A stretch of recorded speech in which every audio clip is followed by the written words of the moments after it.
कंगाल मुल्क और नालायक हुक्मरान और आवाम परेशान। पाकिस्तान के क्रैश का काउंटडाउन शुरू हो चुका है। इसके स्ट्रॉन्ग सिग्नल मिलने लगे। करप्शन, महंगाई, गरीबी और जुल्म से परेशान आवाम का सब्र अब जवाब देने लगा है। पाकिस्तान की फौज और हुक्मरान के खिलाफ गुस्सा पहले से था, लेकिन अब हालात ने कुछ यूं करवट ली है कि पाकिस्तान से लेकर कब्जे वाले कश्मीर तक बगावत की आवाज बुलंद होने लगी है। और उसके बाद पाकिस्तान में ही ये सुर उठने लगे हैं। अब लोग ये जानने लगे हैं कि पाकिस्तान के हुक्मरानों ने आज तक किया कुछ नहीं है, सिर्फ पाकिस्तान के लोगों को बेवकूफ बनाया है, अपनी सत्ता चलाई है और अपने सिंहासन को चमकाया है। हासिल कुछ नहीं है। आवाम कल भी परेशान थी, आवाम आज भी परेशान है।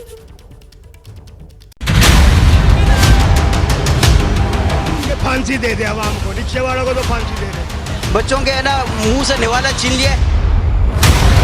जिन्नापुर की तबाही का ट्रेलर रिलीज, आ रही बर्बादी की फुल सीरीज। वो बच्चे तो बगैर बिल्ली दे दे के मर गया मैं। वो दादा मेरा घर धो दे, वो मर गया। वो मेरे बच्चे भूखे मर गए। वो मेरा बिल ने बिल भेजे। बिजली का लगा झटका तगड़ा, आवाम ने हुक्मरानों का गिरेबान पकड़ा। लोग बिलों की वजह से मर रहे हैं और ये लोग, इनकी अय्याशियां नहीं खत्म होती। खत्म होने वाला है पाकिस्तान का खेल। हुकूमत ने निकाला अवाम का तेल। निगरान हुकूमत ने आवाम पर पेट्रोल बम गिरा दिया। पेट्रोल की कीमत में 14 रुपए 91 पैसे फी लीटर इजाफा कर दिया गया। पेट्रोल की नई कीमत 305 रुपए 36 पैसे फी लीटर मुकर्रर कर दी गई है। पाकिस्तान में बगावत का पीओके कनेक्शन, मुनीर ब्रिगेड की बड़ी टेंशन। सरहद पार से आई खबर ताजा, जिन्ना के मुल्क का निकला जनाजा। बस चले तो कब्र में से हमारे कफन निकाल लें। ये समझाना जिस तरह से गरीब आदमी अभी 120 रुपए का हम डलवाते थे, अभी 150 रुपए का डलवा रहे, 48 आशारिया। अब मुझे बता कहाँ क्या करेंगे। ये तो हमारा बजट निज़ाम पूरा खराब होकर रह गया। हम लोग कहाँ से पूरा करेंगे ये बताएं आप। मामूली तनख्वाह वाला क्या करेगा। आटा भी महंगा, चीनी भी महंगी। चीनी 180 रुपए किलो बिक रही है यहाँ पर। तो पाकिस्तान यूं तो अपनी पैदाइश के वक्त से ही नाकामियों का कीर्तिमान बनाता रहा है, लेकिन हकीमों की अय्याशी के चलते अब हालात हाथ से बाहर हो चुके हैं। इसकी दो वजह है। पहला, खाली खजाना और दूसरा, अक्ल से पैदल हुक्मरान जो कंगाल आवाम पर महंगाई का बम पटक रहे हैं और आवाम हुकूमत को लानत भेज रही है। अपनी किस्मत को कोस रही है आवाम।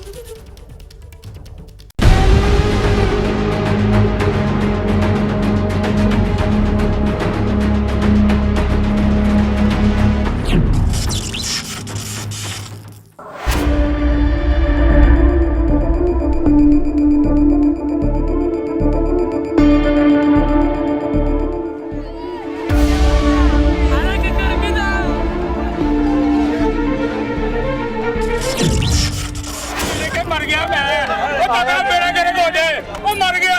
वो मेरे बच्चे भूखे मर गए। साडा 25,000 रुपए बिल आया है। 25,000 तनख्वाह तो 25,000 बिल।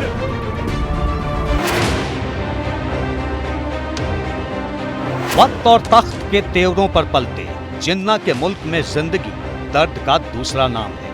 ये वही पाकिस्तान है जहां हुक्मरान चांद पर दावत देने का वादा करते थे, लेकिन झंडे पर चांद टांग कर आवाम को सूली पर टांग दिया।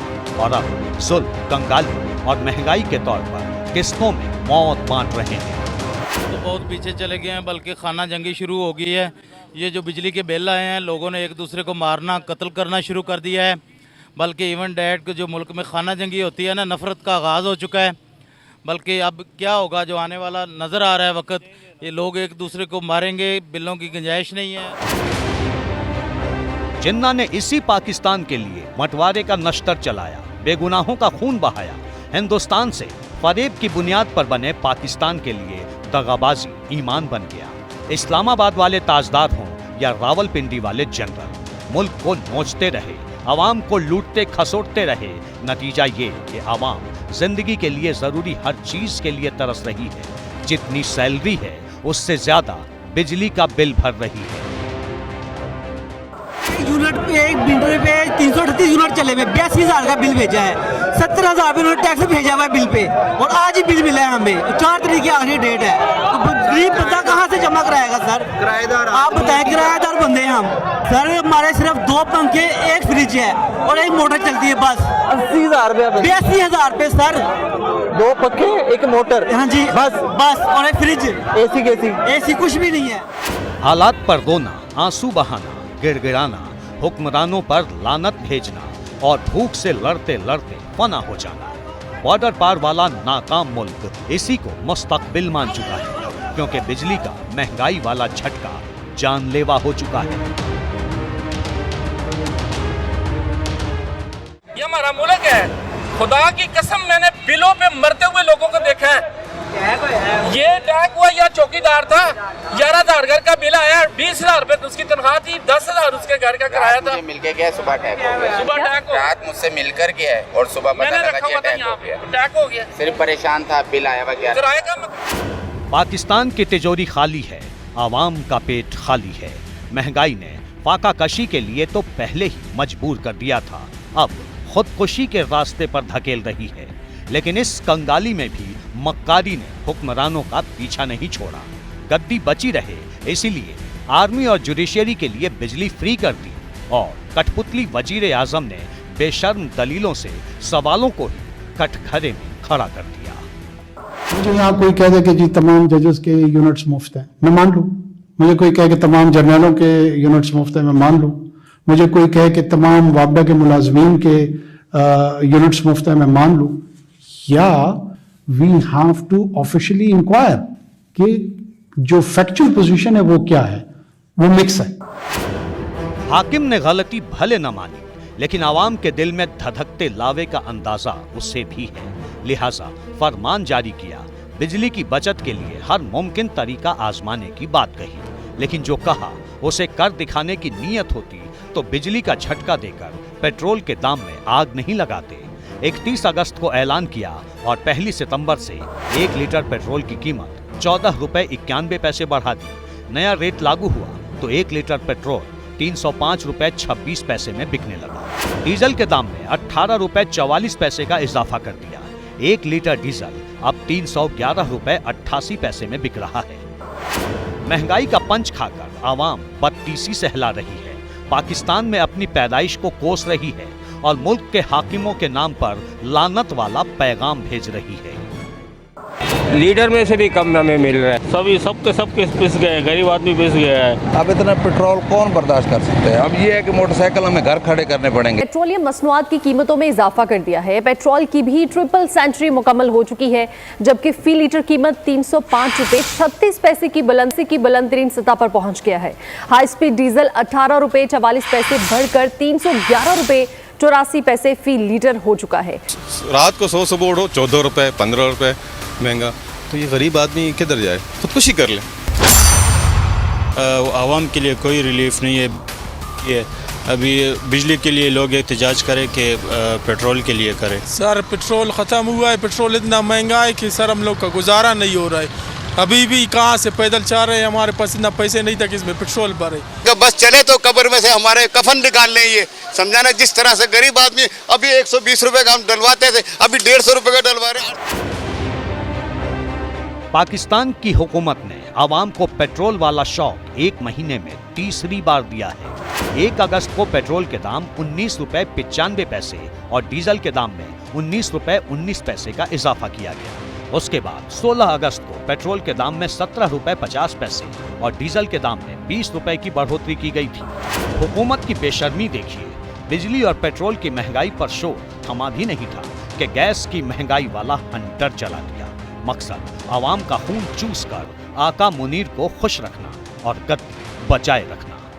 पेट्रोल के बाद एलपीजी भी महंगी। एलपीजी की कीमत में फी किलो 38 रुपए 97 पैसे इजाफा कर दिया गया। एलपीजी का घरेलू सिलेंडर 459 रुपए 85 पैसे महंगा हुआ।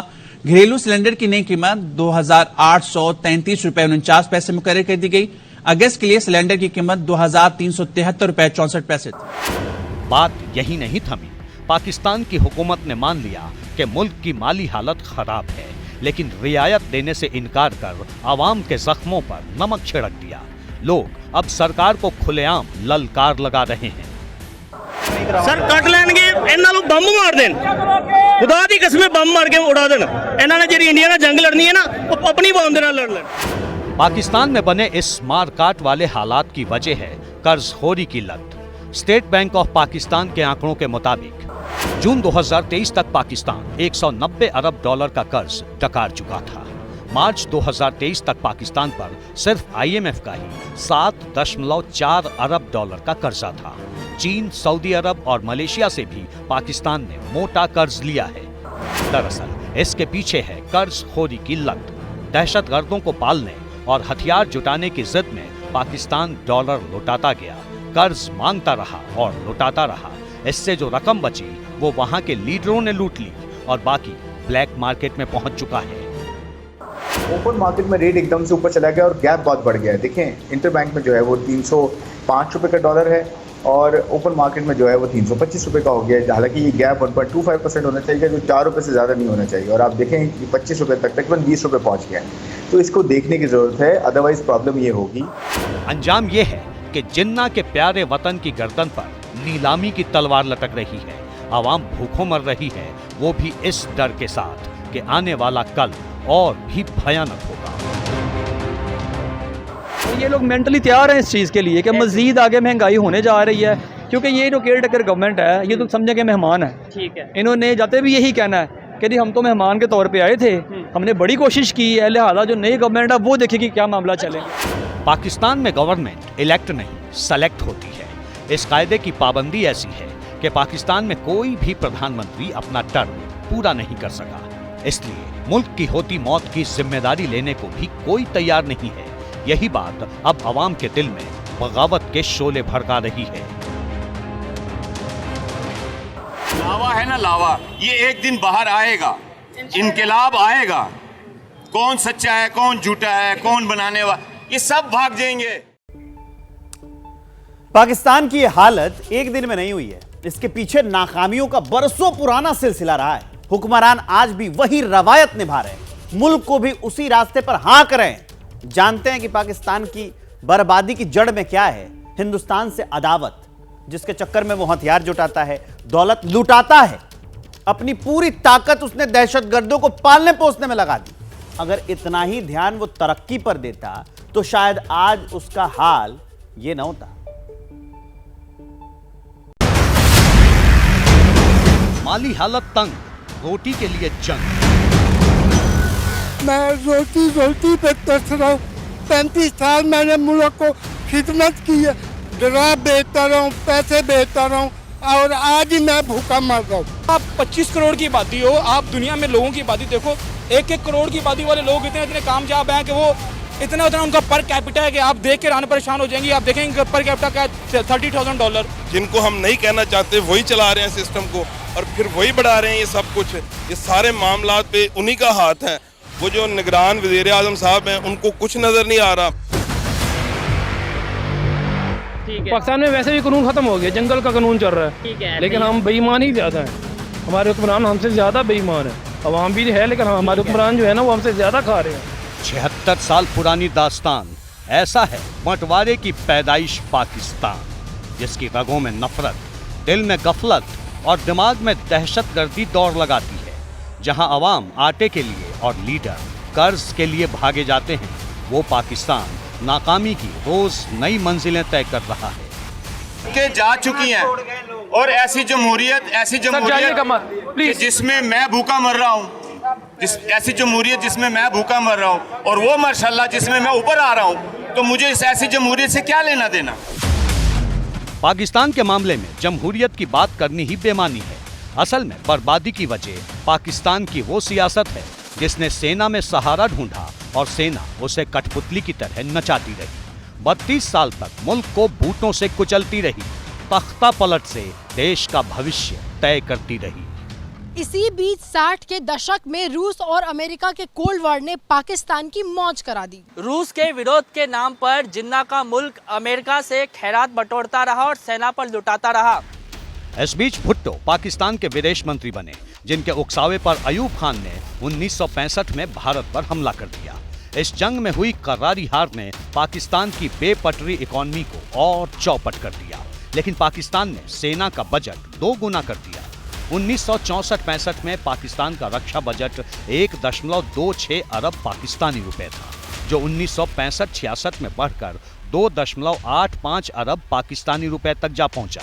यानी 1965 से 1966 के बीच पाकिस्तान ने अपनी जीडीपी का करीब 10% रक्षा क्षेत्र पर ही खर्च कर दिया।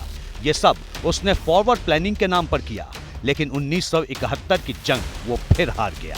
अंजाम ये हुआ कि सोने का अंडा देने वाला ईस्ट पाकिस्तान उसके हाथ से निकलकर बांग्लादेश बन गया। इसके बाद से कंगाली भूत की तरह पाकिस्तान के पीछे पड़ी है, लेकिन इस गरीबी में भी पाकिस्तान सेना पर दोनों हाथों से पैसे लुटा रहा है।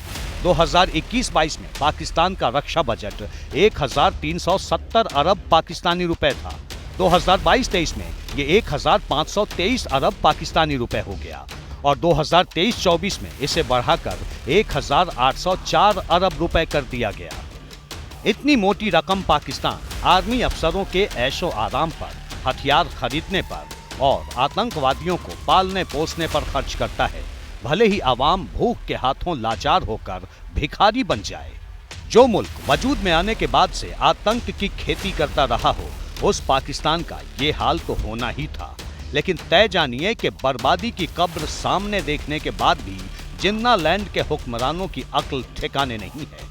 वो आवाम को ठगते रहेंगे, अपना खजाना भरते रहेंगे और मुल्क इसी तरह तिल तिल कर मरता रहेगा। भीख मांग रहे हो? नहीं तकरीबन एक दिन में कितना कमाते? एक दिन में 10,000। हमें खुले चाहिए तो मैं हजारों के खुले देते ये वो जरा सी बदुआ देते 1500 2,000 रुपए दे देते। क्या काम करते हैं वहाँ पे? ये छोड़ के हम वहाँ देते हैं, काम नहीं करते हम। ये तो नाटा किसी ने बताया होगा ना। आप भी बताएं वो किस काम किया है बेटे, जो नेपे में काम नहीं। सफेद पोस्ट सड़क पे आके भीख नहीं मांगता। देख लीजिएगा इन माफियाज को, अगर आपने सपोर्ट किया तो ये मजमा बाहर आने वाला है। कहते हैं कि मौजूदा वक्त में हमारे फैसले हमारे भविष्य की राह तय करते हैं। क्या वाकई ऐसा है? अगर हां, तो धरती पर इंसान का भविष्य क्या होगा? यह सवाल इसलिए एक बार फिर पूछे जा रहे हैं क्योंकि एक बार फिर कुदरत के सामने इंसानों की काबिलियत बौनी साबित हो रही है। हमारी सरहद से करीब 3,500 किलोमीटर पूर्व में एक मुल्क कुदरत के सबसे भीषण आक्रोश से करा रहा है। हांगकांग से लेकर चीन के दक्षिणी सूबों में साओला तूफान ने जबरदस्त तबाही मचाई है। चीन पर तो एक महीने के दौरान दूसरी बार तूफान का कहर टूटा है। 200 किलोमीटर की रफ्तार से तूफान आया तो कैसी तबाही लाया? जानना चाहते हैं तो इस रिपोर्ट को गौर से देखिए। कुदरत के स्ट्राइक का यह ऐसा दस्तावेज है जिसका एक एक फ्रेम आपके रोंगटे खड़े कर देगा।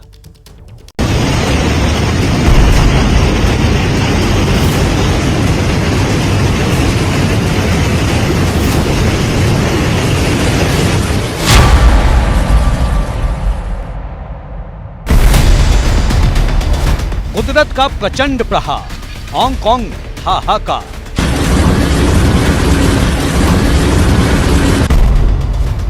आसमानी आफत, खौफनाक सीन, सदमे में आधा चीन।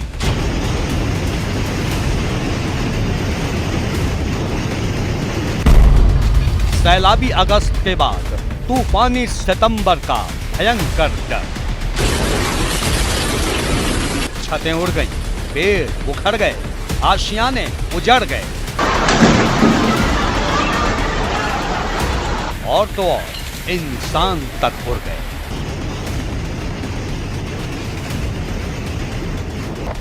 कुदरत जब रौद्र रूप लेती है तो ऐसा ही होता है। सुकून देने वाली हवा जब जानलेवा बवंडर बन जाती है तो ऐसा ही होता है। 200 किलोमीटर की रफ्तार से जब तूफान आता है तो ऐसा ही होता है।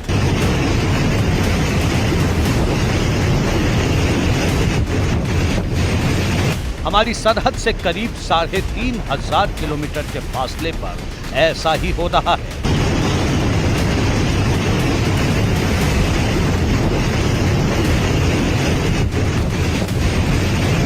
कुदरत के आगे इंसान कितना मजबूर है, तबाही का ये मंजर तस्दीक कर रहा है। हांगकांग में हवाओं ने ऐसा आतंक मचाया है जिसने चमकते शहर को तबाही का तमाशा बना दिया है। साओला तूफान ने शहर में दस्तक क्या दी, जिंदगी की रफ्तार पर ब्रेक लगा दिया। हांगकांग में साओला तूफान ने जबरदस्त तबाही मचाई है। हवाएं 160 किलोमीटर प्रति घंटा की रफ्तार से चल रही है। 9 लाख लोगों को सुरक्षित जगहों पर भेजा गया है। स्कूल, कॉलेज, दफ्तर बंद कर दिए गए हैं। 500 से ज्यादा फ्लाइट्स कैंसिल कर दी गई हैं। तूफान ने किस जोर से हांगकांग और चीन के दक्षिणी हिस्से में दस्तक दी है, इन तस्वीरों से समझा जा सकता है। करीब 200 किलोमीटर की रफ्तार से चल रही हवाओं ने बुलंदी का गुमान पालने वाली इमारतों की नींव हिला दी है। दशकों से मिट्टी में जड़े जमाए दरख्तों को खाक में मिला दिया तो इंसान की बिसात ही क्या है। Seeing a lot of trees being toppled over. We're hearing a lot of banging. I can see my neighbour's walls about to collapse. ये किसी फिल्म का सीन नहीं है, ये हांगकांग के किनारों पर उफान मारता समंदर है जो शहर में घुसने पर आमादा है। कई इलाकों में समंदर का पानी घुसने से सुनामी जैसे हालात नजर आ रहे हैं।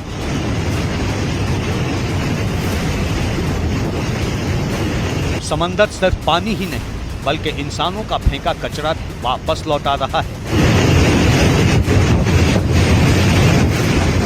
हालात ये है कि शहर का कोई ऐसा कोना नहीं जहां तबाही का मंजर नजर न आता।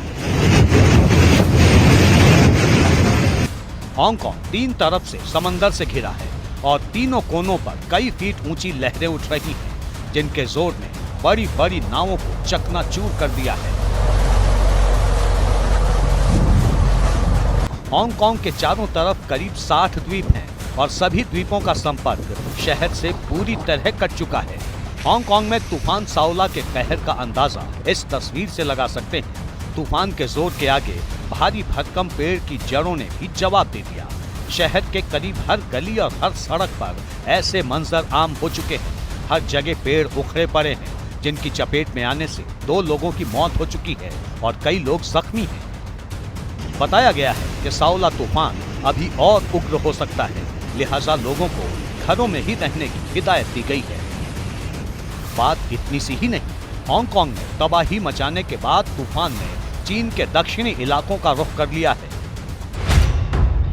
बताया जा रहा है कि यह तूफान 1949 के बाद साउथ चीन में आने वाले 5 सबसे ताकतवर तूफानों में से एक हो सकता है। शेंजन, गुइंगडोंग और मकाऊ में भीषण तबाही हो सकती है।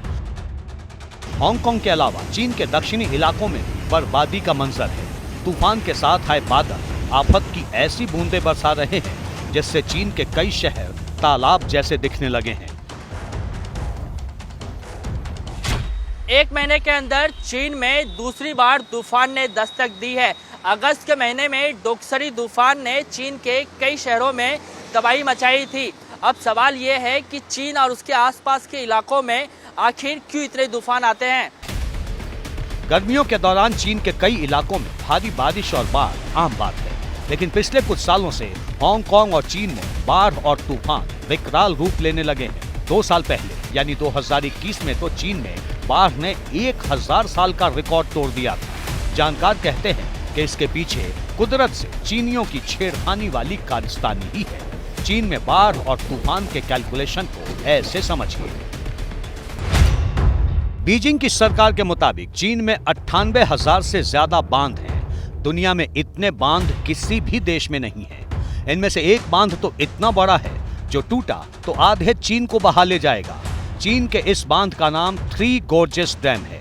यह डैम हुबेई प्रोविंस में एशिया की सबसे लंबी यांगजी नदी पर बना है। 3 गोर्जेस डैम की लंबाई 2.3 किलोमीटर है। यह डैम 15 मीटर चौड़ा और 185 मीटर ऊंचा है। इस भीमकाय बांध को बनाने में 2.5 लाख करोड़ रुपए खर्च हुए। 18 सालों में बनकर तैयार हुआ। बांध का निर्माण कार्य साल 1994 में शुरू हुआ था और 2012 में यह बनकर तैयार हुआ। इस बांध में इतना पानी इकट्ठा किया गया है कि इसने धरती के घूमने की रफ्तार ही बदल दी थी। चीन इस डैम की मजबूती का दावा करता है, लेकिन 3 महीने में जिस तरह से चीन में तूफान और बारिश तबाही मचा रही है, ऐसे में सवाल यह है कि अगर थ्री गॉर्जेस बांध टूटा तो क्या होगा? कयामत आ जाएगी, कयामत। तबाही का ऐसा मंजर होगा जिसकी कल्पना तक नहीं की जा सकती। चीन के कई शहर खंडहर में तब्दील हो जाएंगे, बस्तियां तबाह हो जाएंगी, शंघाई का नामो निशान मिट सकता है।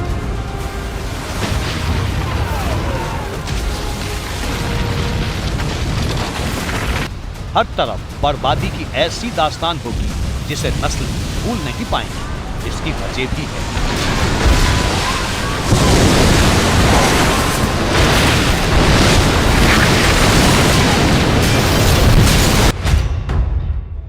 चीन के थ्री गॉर्जेस डैम में 40 बिलियन क्यूबिक मीटर पानी मौजूद है। ये डैम 20 न्यूक्लियर रिएक्टर के बराबर बिजली पैदा कर सकता है। एक्सपर्ट्स के मुताबिक बांध के टूटने से 40 करोड़ लोगों की जान जा सकती है। 2020 में भी बांध के टूटने के खतरे की आशंका जताई गई थी। चीन ने इसे सिरे से खारिज कर दिया था, लेकिन इस साल दोस्करी और अब साओला तूफान की वजह से चीन की ज्यादातर नदियां उफान पर हैं। ऐसे में थ्री गॉर्जेस डैम किसी टाइम बॉम्ब से कम नहीं है। कुदरत की एयर स्ट्राइक की बात कर रहे हैं हम। धरती का पूर्वी छोर ही नहीं, पश्चिमी किनारा भी कुदरत की एयर स्ट्राइक से हल्का नहीं। दुनिया के सबसे ताकतवर देश अमेरिका को एक बार फिर प्रकृति के खौफनाक कहर का सामना करना पड़ा है। फ्लोरिडा में 100 साल के सबसे ताकतवर तूफान ने जबरदस्त तबाही मचाई। हालात ये कि अमेरिका के 4 राज्यों में इमरजेंसी लगानी पड़ी है। तो सवाल यह है कि अमेरिका में इतने तूफान क्यों आते हैं, उसी को विस्तार से बताती है हमारी ये रिपोर्ट देखिए।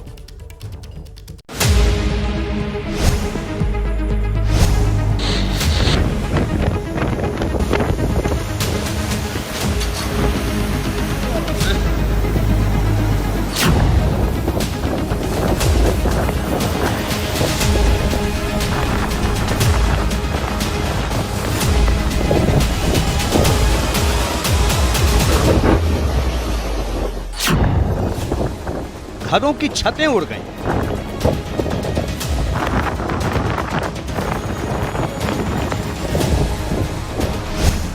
पेड़ों की जड़ें उखड़ गईं।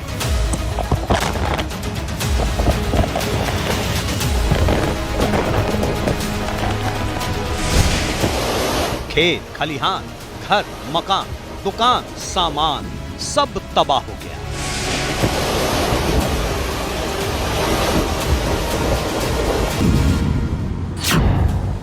हवाओं का ऐसा जोर था कि जो सामने आया मिट्टी में मिल गया।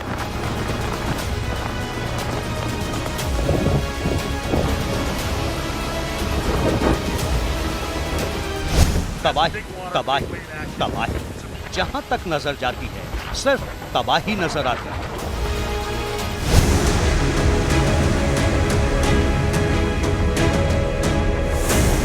तस्वीरें तस्दीक करती हैं कि इंसान चाहे कितना भी ताकतवर हो जाए, कुदरत के सामने उसकी एक नहीं चलती।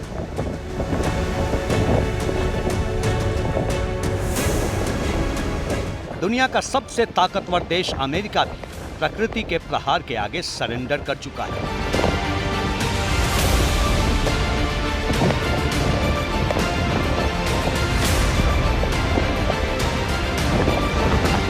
तस्वीरें अमेरिका के फ्लोरिडा की है, जहां बवंडर ने दस्तक दी तो किसी को संभलने तक का मौका नहीं दिया।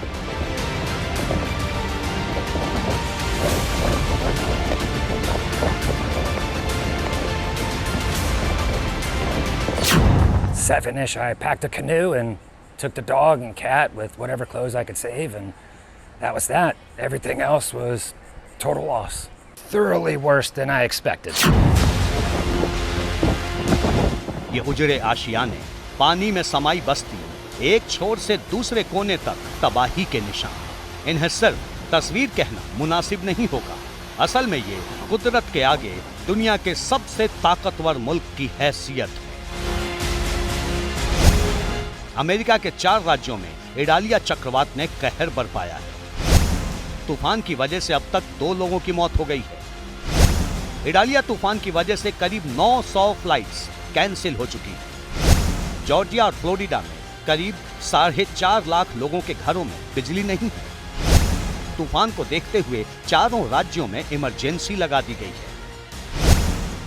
फ्लोरिडा में तूफान से तबाही की तस्दीक आसमानी कैमरे में कैद ये तस्वीरें कर रही हैं। चक्रवाती तूफान के दौरान 200 किलोमीटर प्रति घंटे की रफ्तार से चली हवाओं ने इलाके का कोई कोना सलामत नहीं छोड़ा।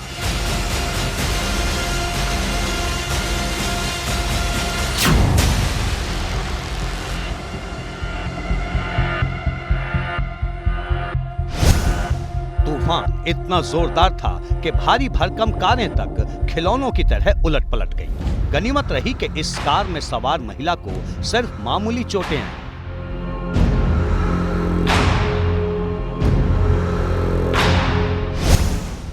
इडालिया फ्लोरिडा के 100 साल के इतिहास का सबसे भयानक तूफान है। इससे पहले 1896 में हरिकेन सीडर कीज फ्लोरिडा के तट पर टकराया था। चक्रवात सीडर कीज में 70 लोगों की मौत हो गई थी। यानी ये पहली बार नहीं जब अमेरिका में तूफान ने तबाही मचाई है। फ्लोरिडा से लेकर कैलिफोर्निया और टेक्सास से लेकर जॉर्जिया तक कुदरत का कहर टूटता ही रहता है।